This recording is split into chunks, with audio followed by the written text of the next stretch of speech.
question that I get a lot is how people can stay consistent with their accuracy when shooting predominantly at long ranges. Right here in front of me is the 110 Savage Storm.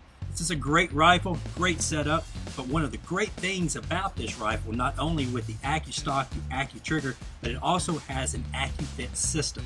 What this system will allow you to do is to change out 5 different kind of cheek risers to fit the different weld that your cheek would have on the stock, and also you can separate 4 different kind of length of pulls. So it'll give you a longer length of pull if you're a tall guy like me, if you're 6'6", or if you're 5'6", you can take those spacers out to make this rifle fit your needs. How you can determine whether you need a longer or a shorter length of pull is simple.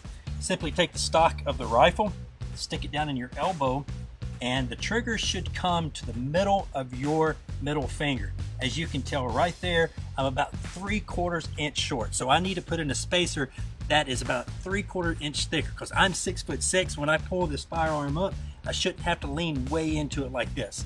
Also, determining on the cheek riser piece that you will need, simply get comfortable with the rifle, and I already can tell that I need about 1/8 of an inch spacer right here in the stock. What that'll allow me to do is, as soon as I pull this rifle up, if I need a good quick shot, my face will be perfectly in line with this scope, and I don't have to try to find the scope crosshairs when I'm looking for a quick shot.